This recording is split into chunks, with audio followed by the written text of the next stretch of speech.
स्वामीनारायण। श्री स्वामीनारायण गुरुकुल राजकोट संस्थान संचालित Shri Gyanbag Gurukul Junagadh. Shri Gyanbag Gurukul Junagadh GSEB online education में आप सौનું स्वागत है। Hi friends, this is Vishal Vibhakar. In our last two lectures, we learned about WH question, how to frame WH questions and how to use WH words in the sentences. So, today's our topic is based on our 10th board syllabus. આપણે 10મા ધોરણની અંદર બોર્ડમાં કેવી રીતે WH questions પૂછાય છે એના examples વિશે સ્ટડી કરીશું. As I already told you, before making or before framing any question, you need to identify the tense. તમારે ટેન્સને ઓળખવાની જરૂર છે. સૌથી પહેલાં તો તમારે સેન્ટેન્સનો ટેન્સ ઓળખવો પડશે. ત્યારબાદ which kind of helping verb we can use in that sentence according to tense એ આપણે જાણવાનું છે અને પછી જ આપણે WH questions બનાવી શકીશું. So here we begin with first example. Dev sold 12 balloons. Look here, Dev sold 12 balloons. Here 12 is underlined. It means આપણો જે આન્સર છે એ 12 એટલે કે 12 આવવો જોઈએ. વાક્યનું ગુજરાતી જોઈએ. Dev sold 12 balloons. દેવે 12 ફુગ્ગાઓ વેચ્યા. દેવે 12 ફુગ્ગાઓ વેચ્યા. Here verb second form is used. અહીંયા ક્રિયાપદનું બીજું રૂપ સોલ્ડ યુઝ કરવામાં આવેલું છે. It means it's a simple past tense. So as you already know, simple past ટેન્સનું સેન્ટેન્સ છે. That's why we frame the question with the helping verb did. ડીડથી આપણે ક્વેશ્ચન બનાવીશું. આપણે જે પ્રશ્ન બનાવીએ તો આપણા પ્રશ્નનો જવાબ આવવો જોઈએ 12. It is a countable noun. As we learn in our last lecture કે જ્યારે કાઉન્ટેબલ નાઉન આપેલું હોય ત્યારે આપણે હાઉ મેનીથી ક્વેશ્ચન બનાવી શકીએ. તો દેવ સોલ્ડ 12 balloons. દેવે 12 ફુગ્ગાઓ વેચ્યા. આપણો જવાબ આવવો જોઈએ 12. તો ક્વેશ્ચન બનશે દેવે કેટલા ફુગ્ગાઓ વેચ્યા. કેટલા મીન્સ કે હાઉ મેની. તો 12 એ કાઉન્ટેબલ નાઉન છે. ઇટ મીન્સ કે આપણે હાઉ મેનીથી ક્વેશ્ચન બનાવી શકીએ. So it is very easy that we have to just mark here. Second sentence option B is correct. First option how much. How much is use for uncountable noun. How much balloons did Dev sell? So it is incorrect. How many balloons did Dev sell? દેવે કેટલા ફુગ્ગાઓ વેચ્યા? Then it is correct. What did Dev sell? Why did Dev sell 12 balloons? Both are incorrect. So option B is correct. Then second example, there is some tea in the cup. There is some tea in the cup.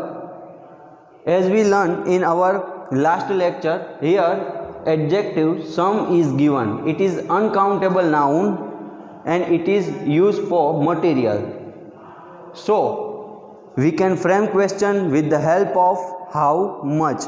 આપણે how much થી question બનાવી શકીએ.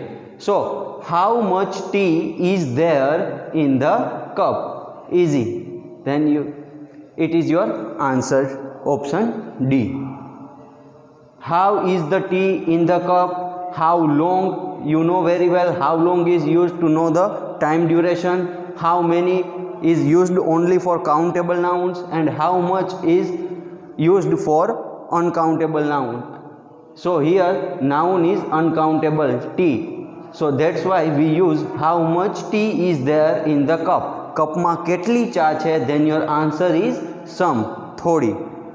Next example, this is Manoj's car. I already told you that when apostrophe s given in any sentence, apostrophe s is given, at that time we can frame the question with the help of whom, whose. So this is Manoj's car. આ મનોજની car છે. તો આપણે એવી રીતે question બનાવવાનો છે કે જેનો આન્સર મનોજની આવવો જોઈએ. તો આપણે ક્વેશ્ચન બનાવી શકીએ આ કોની કાર છે? કોની. That's mean it means whose. કોની કાર છે? then your answer is Manoj. So here option C, whose car is this? Correct. Whose car is this? આ કોની કાર છે? Your answer is Manoj car. Then next example, Abhay has been studying for 3 hours. Abhay has been studying for 3 hours. Abhay 3 કલાકથી અભ્યાસ કરી રહ્યો છે. અભય 3 કલાકથી અભ્યાસ કરી રહ્યો છે. Here time duration is given. You can see on the board that time duration is given. That's why whenever time duration is given, we can frame the question with the help of how long. So આપણો ગુજરાતીમાં question કેવી રીતે બનશે? અભય કેટલા સમયથી અભ્યાસ કરી રહ્યો છે? Then your answer is for 3 hours, 3 કલાકથી. Then how long has Abhay been studying? Abhay કેટલા સમયથી અભ્યાસ કરી રહ્યો છે? Your answer is A. Since when has Abhay been studying? Who has been studying for 3 hours? How has Abhay been studying? Abhay કેવી રીતે અભ્યાસ કરી રહ્યો છે? કોણ 3 કલાકથી અભ્યાસ કરી રહ્યું હતું? કેટલા સમયથી અભય અભ્યાસ કરી રહ્યો હતો? તો આ એક પણ ઓપ્શન આવશે નહીં. અહીંયા તમને ટાઈમ ડ્યુરેશન દેવામાં આવેલું છે. So when ever time duration is given, we can make the question with the help of how long. Next example, important example, Ketaki is reading a book. Continuous present tense is given. Ketki is reading a book. Ketaki એક પુસ્તક વાંચી રહી છે. Underline part છે આપણો reading a book. એક પુસ્તક વાંચી રહી છે. તો આપણે પ્રશ્ન એવી રીતે બનાવશું કે આપણો જવાબ આવે એક પુસ્તક વાંચી રહી છે. તો આપણે ક્વેશ્ચન પૂછી શકીએ, કેતકી શું કરી રહી છે? Then your answer is Ketaki એક બુક વાંચી રહી છે. તો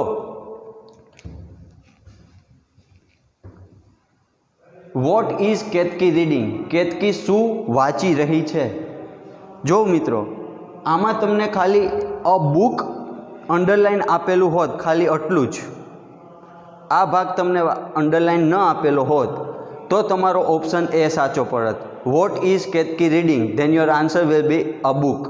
પરંતુ અહીંયા તમને રીડિંગ અ બુક આટલો આખો પોર્શન અંડરલાઇન છે. તો એના માટે આપણે ક્વેશ્ચન બનાવી શકશું, what is Ketaki doing?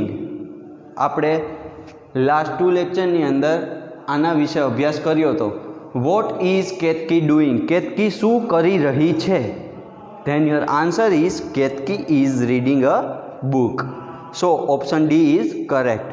Now the next example, the teacher punished the boys. The teacher punished the boys. First of all, you need to identify the tense. Punished. Here, verb second form is given, punished. That's why it is a simple past tense. Then, we can frame the question with the help of helping verb did. The teacher punished the boys. શિક્ષકે છોકરાઓને સજા કરી. શિક્ષકે છોકરાઓને સજા કરી. હવે આપણે પ્રશ્ન બનાવવાનો છે કે જેનો જવાબ આવે છોકરાઓ. તો આપણે પ્રશ્ન પૂછી શકીએ, શિક્ષકે કોને સજા કરી? શિક્ષકે કોને સજા કરી? ધેન યોર આન્સર ઇઝ છોકરાઓને. તો કોને, એના માટે આપણે યુઝ કરશું WH વર્ડ કયો? whom. સો હિયર આપણે whomથી ક્વેશ્ચન બનાવવાનો છે. તો whom તમને આપેલું છે ઓપ્શન બીની અંદર. whom did the teacher punish? Did આવી ગયું એટલા માટે ક્રિયાપદનું મૂળ રૂપ પણ લીધેલું છે. So your option B is correct. whom did the teacher punish? ટીચરે કોને સજા કરી? Then your answer is the boys. છોકરાઓને. Now our next example, look here. Next example. Now I told you in last lecture that we are going to learn some typical examples of WH questions. Look here. 7th, Harsh goes to his shop at 10 o'clock. For a while, just forgot the question. Question ને તમે ભૂલી જાઓ. Look at the options A, B, C and D. બધી જગ્યાએ વેરથી question પૂછવામાં આવેલો છે. બધી જગ્યાએ વેરથી ક્વેશ્ચન પૂછવામાં આવેલો છે. So it is a confusing. અહીંયા કન્ફ્યુઝિંગ ક્વેશ્ચન આપવામાં આવેલો છે. આવા ઓપ્શન જ્યારે તમને આપેલા હોય મિત્રો, બોર્ડની અંદર આવા પણ એક્ઝામ્પલ આપણા પૂછાયેલા છે, તો ખાસ આ એક્ઝામ્પલને સમજજો. હવે પછીના જે એક્ઝામ્પલ્સ છે તેને બધામાં તમને સૌથી પહેલાં આપણે હવે ક્વેશ્ચન તરફ જઈએ. Harsh goes to his shop at 10 o'clock. Harsh પોતાની દુકાને 10 વાગ્યે જાય છે. હર્ષ પોતાની દુકાને 10 વાગ્યે જાય છે. હવે શું કરશું આપણે? ટુ હિઝ શોપ, તેની દુકાને.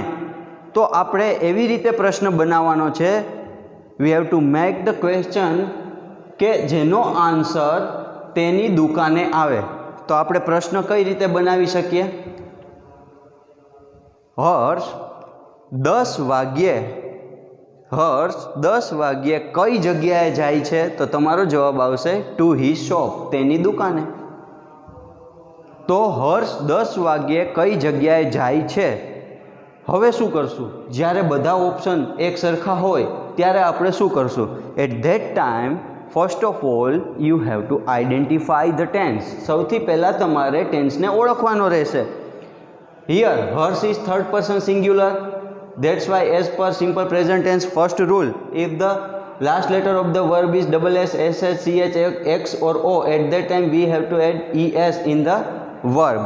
ત્યારે આપણે વર્બમાં es એડ કરીએ છીએ. So it is a simple present tense. Harsh is third person singular. તો થર્ડ પર્સન સિંગ્યુલર હોય, પ્રેઝન્ટ ટેન્સ હોય, ત્યારે આપણે ક્વેશ્ચન પૂછીએ તો કયા હેલ્પિંગ વર્બથી પૂછી શકીશું? ડઝથી. તો મિત્રો હવે તમારે અને જ્યારે ડુ કે ડઝનો યુઝ કરીએ as a helping verb, at that time we put the original form of verb, ક્રિયાપદનું મૂળ રૂપ મૂકીશું. તો હવે આપણે વેર પછી ડઝ આવવું જોઈએ એવા જોઈએ. તો વેર પછી ડઝ ક્યાં આવે છે? તો વેર પછી ડઝ અહીંયા પણ છે અને અહીંયા પણ છે. હવે પાછું કન્ફ્યુઝન. એક આઈડિયા તમારો ક્લિયર થયો, that option A and option B both are incorrect. હવે સી અને ડીમાંથી તમારે આન્સર ગોતવાનો છે. તો હવે થર્ડ પોઈન્ટ આપણે શું કરીશું? થર્ડ પોઈન્ટ એ છે કે ડઝ આવી ગયું એટલે ક્રિયાપદનું આપણે મૂળ રૂપ મૂકશું. તો ક્રિયાપદ જોઈએ. ક્રિયાપદ શું છે? ગોઝ. તો ગોઝનું મૂળ રૂપ શું થઈ જશે? ગો. તો આ બંનેની અંદર સી અને D, option C and option D, આ બંનેની અંદર મૂળ રૂપ ક્યાં છે? મૂળ રૂપ તમને આપેલું છે મિત્રો અહીંયા ગો. અહીંયા આપેલું છે goes. It means option C is also incorrect. Option D is correct.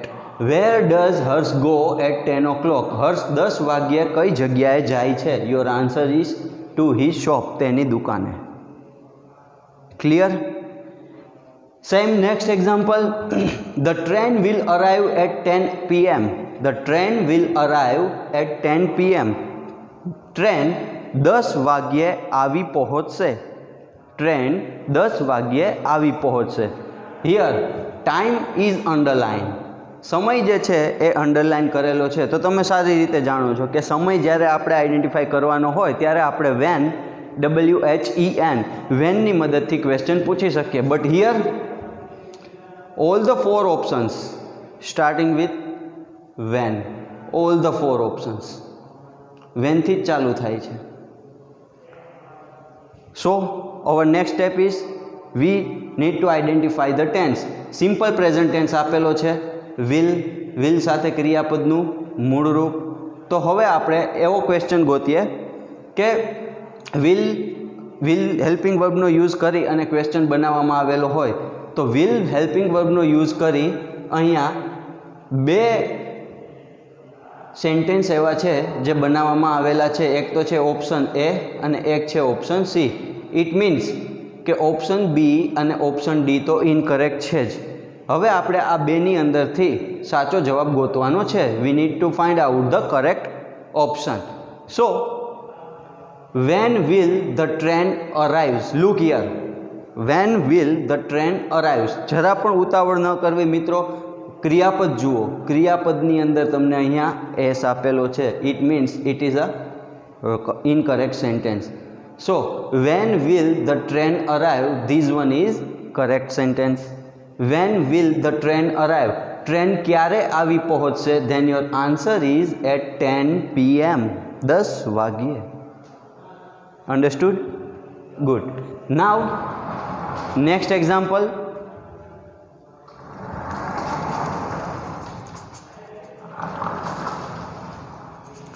Look here.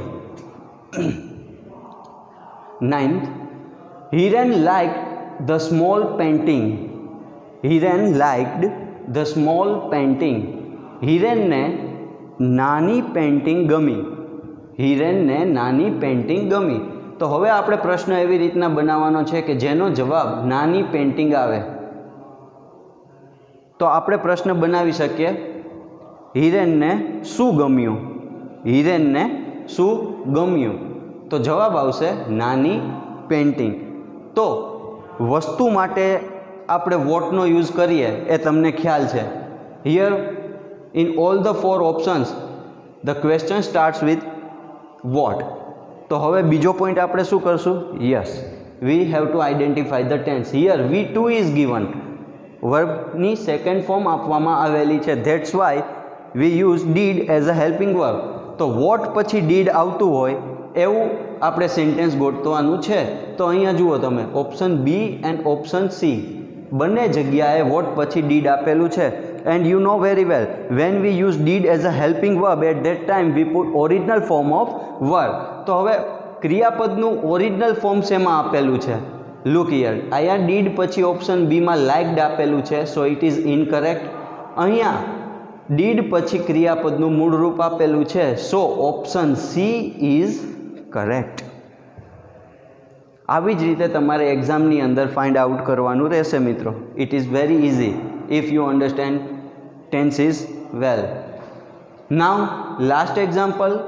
Sheila is crying. Sheela is crying. Sheela રડી રહી છે. Because she has lost her purse.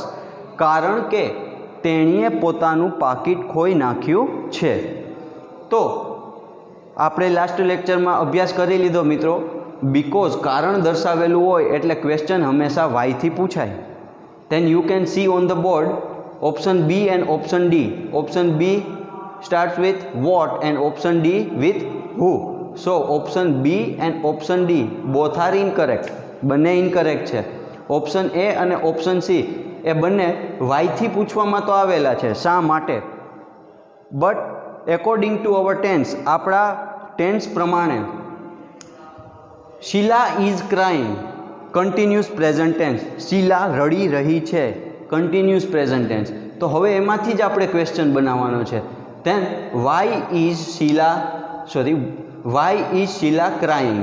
Y is Sheela crying? Sheela શા માટે રડી રહી છે? Then your answer is because she has lost her purse. કારણ કે તેણીએ પોતાનું પાકીટ ખોઈ નાખ્યું છે.